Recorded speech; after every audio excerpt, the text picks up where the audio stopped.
রোশনাই ধারাবাহিকে আমরা দেখেছিলাম রোশনাই নিজের ভাবি বাচ্চার জন্য লড়াই করছে চ্যাটার্জি পরিবারে। কেউ মানতে চাইছে না যে আরণ্য এরকম একটা কাজ করতে পারে। ও বলেছে আমি মেয়ে বলেই তোমরা এরকম ভাবছো, তাই তো? ঠাম্মি বলছে যে এই যদি ঘটনাটা ঘটে থাকে তার জন্য তুমি দায়ী। তখন ও বললো, দেখো ঠাম্মি, তুমি তো একটা মেয়ে হয়ে মেয়ের নামে এরকম বলছো, এটা কি তুমি ঠিক করছো? আমি তো স্যারজিকে স্বামী হিসেবেই গ্রহণ করেছিলাম, তাই ওনার কাছে অদেয়া আমার কিছুই ছিল না, আমি মুখ ফেরাতে পারিনি।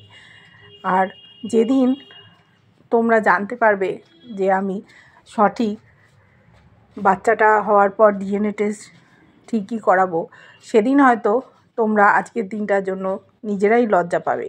চুপ করে আছে ঠাম্মি। ওদিকে সুরঙ্গমা, গরিমা প্রচণ্ড ঝামেলা ঝঞ্ঝাট করছে আরণ্যকে সাথে। আরণ্য কেন এরকম একটা কাজ করলো? ও বলছে আমি এরকম করতেই পারি না, ও আমাকে ফাঁসানোর চেষ্টা করছে। তখন গরিমা বলল, দেখো আমি তো এই কথাটা চিরদিন মনে রাখবো, কোনো দিন ভুলতে পারবো না যে আমার স্বামী অন্য কোনো মহিলার সাথে সম্পর্ক রেখে বাচ্চার বাবা হয়েছে। এটা তো আমায় সারা জীবন বইতে হবে না? আমি কী করে ভুলবো? তোমাকে আমি ভালোবেসে বিয়ে করেছিলাম, তার এই প্রতিদান পেলাম। ও বলেছিল যে আমি প্রেস কনফারেন্স ডেকে সকলকে বলবো। আরণ্যক বলেছিল তুমি বলতেই পারো, কিন্তু যে কাজটা আমি করিনি এতে তো আমার অসম্মান হবে। কেন তুমি বিশ্বাস করছো না? রোশনাই নিশ্চয়ই আমাকে ফাঁসিয়ে দিতে চাইছে। তখন বলছে, তুমি তাহলে কেন চুপ করে আছো? তুমি থানা পুলিশ কেন করছো না? তোমার তো উচিত থানায় কমপ্লেন করা। এরকম একটা অভিযোগ করছে, কি করে এই মেয়েটা এখনও বাড়িতে আছে? তোমাদের পরিবারের লোকজন কেন ওকে বের করে দিচ্ছে না? আরণ্যক বলল, এই বাড়িটা তো আমার একার না, ওকে ভালোবাসার লোকের অভাব নেই। মিনির সামনে বিয়ে, তাই বড় মা, জেঠু, ছোটু এরা চাইছে ও যাতে মিনির বিয়েটায় থাকে। আর আমিও দেখছি কি করতে পারি, আমি দরকার হলে থানায় যাব। গরিমাকে বলল, গরিমা তুমি প্লিজ আমাকে ছেড়ে চলে যেও না। সুরঙ্গ আমাকেও বলল, আন্টি আপনি ওকে একটু বোঝান, আমি দেখছি কি করছি। ও ওখান থেকে বেরিয়ে চলে গেল। এদিকে সুরঙ্গমা মেয়েকে বোঝাচ্ছে যে তুমি এখান থেকে কোথাও যাবে না, তুমি আরণ্যকের পাশে থাকো, আর মেয়েটাকে বুঝিয়ে দাও যে এই কথাটা তুমি একেবারেই বিশ্বাস করোনি।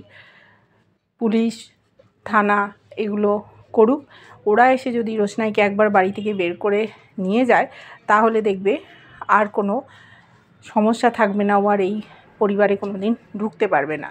দেখেছিলাম গরিমা কান্নাকাটি করছে ঘরের মধ্যে। এসছিল আরণ্যকের মা, বলছে, গরিমা তুমি এরকম কান্নাকাটি করো না, আমরা তো পাশে আছি, দেখো আমার ছেলে এরকম জঘন্য কাজ করতেই পারে না, একটু বিশ্বাস করো। তখন বলল, আন্টি দেখো আরণ্যক একটু বাইরে গেছে, ও ফিরে আসুক তারপর আমি বাড়ি ছেড়ে চলে যাবো। বলছে, না তুমি এরকম কথা বলো না, রোশনাই আমার ছেলেকে ফাঁসাতে চাইছে, এইসব মেয়েরা এরকমই হয়। সেই সময় রাজা আর জাহ্নবী ঘরের মধ্যে ঢুকে বলছে যে আমি তোমাকেই খুঁজছিলাম মেজো কাকামণির সাথে কথা হলো, বলেছে যে রোশনাইকে একটা কেসে ফাঁসিয়ে দেবে, এমন কেস দেবে যাতে ওর জেল হাজত হয়ে যায়, কোনো দিন বেরোতে পারবে না, এইসব মেয়েরা তো এরকমই হয়। তখন বলছে গরিমা যে এরকম তোমরা করো না, এতে আমারও তো বদনাম হবে, বুঝতে পারছো না? বলছে, না না তোমার বদনাম হবে কেন, কোর্টে গিয়ে আমরাও সাক্ষী দেবো। বলো এরকম করো না, আমার মায়ের দুজনেরই একটা রেপুটেশন আছে সমাজে, একটা সুনাম আছে, যদি ওরা জানতে পারে যে আমার স্বামী এরকম কাজ করেছে তাহলে বদনামটা তো আমাদেরই হবে, তাই এই সব তোমরা করো না। ওরা চুপচাপ আছে। এদিকে দেখেছি মুম্বাইতে রোশনাইয়ের গুরুজি আর আদিত্য কাপুর দুজনে মিলে কথা বলছে ওর বাবাকে নিয়ে। রঞ্জন প্রসাদ রোশনাইয়ের বাবা জানার পর উত্তেজিত আদিত্য, কি করে রোশনাইকে বলবে? তখন রুদ্রপ্রসাদ বলল, দেখো আমি একটা ব্যবস্থা করব, রঞ্জন প্রসাদ জি যাতে সেই অনুষ্ঠানে আসে, এমনকি রোশনাইও সেখানে থাকবে। ওখানেই এমন একটা কিছু করতে হবে যাতে রঞ্জন প্রসাদ স্বীকার করতে বাধ্য হয় যে রোশনাই ওর মেয়ে। বলছে, কেন স্বীকার করবে? অস্বীকার তো করতেই পারে, এতদিন যখন স্বীকার করেনি। আর রোশনাই বা কীভাবে এই কথাটা নেবে? বলছে, রোশনাইকে আমাদের বোঝাতে হবে, আর সবার সামনে ওর মুখোশটা টেনে খুলে ফেলে দিতে হবে। রোশনাইয়ের মায়ের একটা শেষ চিঠি আছে। রোশনাইয়ের মাকে অস্বীকার করেছিল এই রঞ্জন প্রসাদ। তারপর বেনারসেই রোশনাইয়ের জন্ম হয়। রোশনাই জানেই না ওর বাবাকে। আমি সমস্তটা জানতে পেরেছি। আদিত্য জানতে চেয়েছিল কে জানিয়েছে, বলছে আমি প্রতিজ্ঞাবদ্ধ, তাই নামটা তুমি জানতে চেও না, বলতে পারবো না, সময় সুযোগ এলে সবটাই তুমি জানতে পারবে। কিন্তু আমাদের এখন একটাই লক্ষ্য, রঞ্জন প্রসাদের মুখোশটা খুলে দেওয়া, আর রোশনাই তার পিতৃ পরিচয় পাবে। এদিকে যে রোশনাইও একই অবস্থায় ফেঁসে গেছে সেটা জানতে পারেনি রুদ্রপ্রসাদজি। রোশনাইও বিপদের মধ্যে, সকলকে বোঝানোর চেষ্টা করছে। বলেছিল সবাই আরণ্যকের সাথে কথা বলতে। দেখেছি যে সিঁড়ি দিয়ে উঠছে রোশনাই আরণ্যকের মুখোমুখি, বলছে যে তুমি এখনও এখানে রয়ে গেছো, তোমার সাথে আমার কথা আছে। তখন রোশনাই বলল, দেখুন স্যারজি, আপনার সাথে আমার অন্য কোনো কথা নেই, যদি এই বাচ্চার ব্যাপারে কিছু কথা বলতে চান তাহলেই কথা আছে। বলছে বাচ্চা? কার বাচ্চা? বললো কেন আপনার বাচ্চা? আপনি এখন অস্বীকার করছেন? বলছে তুমি এরকম জঘন্য একটা অপবাদ আমার ঘাড়ে চাপিয়ে দিও না, আমি এমন কোনো কাজ করিনি, তোমার সাথে এরকম কোনো সম্পর্ক আমার তৈরি হয়নি যে তুমি এইভাবে আমাকে বদনাম দিচ্ছ। তুমি মনে হয় সহ্য করতে পারছো না গরিমার সাথে আমি সংসারটা করি, সংসারটা তুমি ভেঙে দিতে চাইছো। বলছে আপনি এই কথা বলছেন? যে মানুষটা সব সময় সত্যের পথে ছিল সে আজকে এইসব কথা বলছে। বলছে আমার তো স্মরণেই পড়ছে না যে তোমার সাথে এরকম একটা সম্পর্ক তৈরি হয়েছিল যার ফলে তুমি সন্তান সম্ভবা। আমি বুঝতে পেরেছি তুমি আদিত্য কাপুরের সাথে মেলামেশা করছো, তাই না? আর সন্তান সম্ভবা হয়েছো সেইটা আমার ঘাড়ে গচাতে চাইছো। বলল দেখুন, আপনি আমাকে এইভাবে অসম্মান করবেন না, আমি অত দূর থেকে ছুটে এসেছি, আপনি এইভাবে আমার বদনাম করছেন, কেন করছেন? আপনি কি সব ভুলে গেলেন? বেনারসের দিনগুলো মনে করতে পারছে না, কারণ আরণ্যকের জ্বর হয়েছিল, জ্বরের ঘোরে কী কাণ্ড করেছে সেটা ওর মনে নেই। রোশনাই বলল আমি তো কিছু ভুলিনি, আর আপনি যখন অস্বীকার করছেন আমি আপনাকে বুঝিয়ে দেবো আর জানিয়েও দেবো, আমি বাচ্চার পিতৃ পরিচয় নিয়ে তবেই ছাড়বো।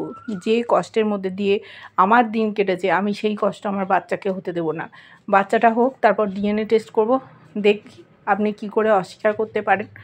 কিন্তু আরণ্যক বলছে যে না, আমি এই বাচ্চার বাবা নই, তুমি আমাকে ফাঁসাতে চাইছো। অবাক হয়ে যাচ্ছে রোশনাই, বলছে আমি যে স্যারদিকে চিনতাম সে তো এটা নয়, তাহলে আপনি এই রকম ব্যবহার করছেন? বলছে তোমাদের মতো মেয়েরা এরকমই করতে পারে। তখন বলল আমাদের মতো মেয়েরা? ওর পরিবারের লোকেরাও বলেছিল, ও বলেছিল আমাদের মতো মেয়েদের আপনারা চিনতেই পারেননি। আমার মা কেউ চিনল না, বরাবর একটা কাজের লোক করে পরিবারে রেখে দিল, আমাকেও তাই করলো। আমাদের মতো মেয়েরা আছে বলেই আপনারা ভালোভাবে ঘর সংসার করছেন। যদি রোশনাই নিজের অধিকার নিয়ে দাবি করতো তাহলে গরিমা কোথায় যেত? গরিমার সাথে সংসার করতেই পারতো না আরণ্য। এখন আরণ্য ওর বিরুদ্ধে কথা বলছে। আসলে ও চায়নি যে আদিত্যর সাথে মেলামেশা করুক। এখনও রোশনাইকে তার স্ত্রীর জায়গাটাই দিয়ে রেখেছিল, গরিমার সাথে বিয়েটাও শেষ করেনি, সম্পন্ন হয়নি ওদের বিয়ে, আছে একসাথে এইটুকুই। কিন্তু রোশনাইয়ের এই দাবিটাও মেনে নিতে চাইছে না। সুরঙ্গমা আর গরিমাও ভাবছে যে অপেক্ষা করতে হবে এতদিন, যতদিন না ওর বাচ্চা হচ্ছে, তারপর ডিএনএ টেস্ট হবে, তারপর যদি জানা যায় যে রোশনাই যা বলছে সঠিক, তখন গরিমা কি করবে? এতগুলো দিন পরে যাকে স্বামী হিসেবে স্বীকার করেছে সে অন্য কারুর বাচ্চার বাবা। রোশনাই বলছে দেখুন, আমি তো বলিনি আমার দায়িত্ব নিতে বা আমার বাচ্চার দায়িত্ব নিতে, আমি শুধু পিতৃ পরিচয়টা চাইছি। ঠাম্মি বলেছিল তুমি যে এই পিতৃ পরিচয় চাইছো এতেই তো তোমার সব কাজ সারা হয়ে যাবে, কারণ পিতৃ পরিচয় পেলে ব্যাস টাকা পয়সা সম্পত্তি সবই তো পেয়ে যাবে, আর কোনো তোমার চিন্তা নেই। রোশনাই বলল আপনি এইভাবে বলবেন না, আমার এসব কিচ্ছু প্রয়োজন নেই, আমি একাই সবটা করে নেব, শুধু আমার বাচ্চা যেন বাবার পরিচয়টা জানতে পারে, এছাড়া আমার কিচ্ছু চাই না। বলেছিল জেঠু আর বড় মাকে, আচ্ছা দেখো তোমাদেরকে আমি বললাম, তোমরা তো বলো সব সময় আমি নাকি তোমাদের মেয়ের মতো, তোমার ধরো বড় মেয়ে, সে যদি এরকম বিপদে পড়তো তোমরা কি তাকে সাপোর্ট করতে না? মেয়ে মিথ্যে কথা বলছে বলে তাকে দূরে ঠেলে দিতে? ওরাও বলছে দেখো এই ব্যাপারটা ঘটেছে তোমার আর আরণ্যকের মধ্যে। আমরা এখানে কি বলবো, আমরা তো কিছুই জানি না, তাই আরণ্যকের সাথেই তোমাকে বোঝাপড়াটা করতে হবে। আমরা এর বিন্দু বিসর্গও আগে জানতে পারিনি, এটাও ঠিক, ওরা কি করে জানবে। কিন্তু আরণ্যক তো পুরো বেঁকে বসেছে, ও এই সন্তানের বাবা নয়, পরিষ্কার বলে দিয়েছে। এমন কোনো ঘটনা ওদের সাথে ঘটেইনি। রোশনাই মিথ্যে কথা বলছে। ওর আবার মনে হচ্ছে গরিমাকে জিতিয়ে দিতে বলেছিল ফাইনাল রাউন্ডে নাচে, ও ইচ্ছে করে হেরে গেছে, তাই হয়তো বদলা নিচ্ছে, ছুটে এসছে এখানে। কিন্তু সেটা তো সঠিক কথা নয়।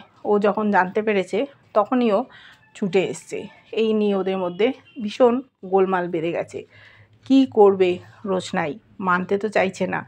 ও এখান থেকে চলে যেতে চেয়েছিল, বলেছিল যে আমি এই পরিবারে একটা দিনও থাকতে চাই না, যেখানে আমার কোনো সম্মান নেই, আমার বাচ্চার সম্মান নেই, সেখানে আমি থাকবো কী করে, আমি বরং এখান থেকে চলে যাই। কিন্তু আমি আমার বাচ্চার পিতৃত্বের দাবিটা করেই যাব। তখন জেঠু বর্মা বলছে যে রোশনাই, আমরা চেয়েছিলাম মিনির বিয়েতে তুমি থাকো, এই কটা দিন থেকে যাও, তারপর নয় তুমি চলে যাও। এবার মিনি ভাবছে, কিন্তু বাড়ির অন্যান্যরা ওকে পারলে এক্ষুনি তাড়িয়ে দেয়। ও ওখানে রয়ে গেছে, কেউ সহ্য করতে পারছে না। কি করবে রোশনাই, বড় একা বোধ করছে। একমাত্র ছোটু ওকে সাপোর্ট করছে, কিন্তু ছোটু সাপোর্ট করলেও তার মা তাকে থামিয়ে দিচ্ছে। তুমি এর মধ্যে কথা বলবে না কেন? তুমি কথা বলছো। একে বড় ছেলে তার মেয়ের বিয়ে দিচ্ছে বস্তির ছেলের সাথেই, সেই নিয়ে বাড়িতে তুমুল ঝামেলা। তাই বড় ছেলেকেও বলে দিয়েছে এই ব্যাপারে তুমি একদম ঢুকবে না, এই নিয়ে ঝামেলা লেগে যাবে। আর বাচ্চা কোনো ছেলে মানুষ না, ও যদি কোনো অন্যায় করে থাকে তাহলে সে নিশ্চয়ই দায়ভারটা নেবে। কিন্তু তার আর মনে পড়ছে না সে কী কাণ্ড ঘটিয়েছিল একদিন বেনারসে। এইভাবে ধারাবাহিকটা এগিয়ে যাচ্ছে। কেমন লাগছে অবশ্যই জানিও। ভালো লাগলে লাইক কমেন্ট সাবস্ক্রাইব করা, যারা ফেসবুক পেজ থেকে দেখছো ফলো করে সাথে থেকো।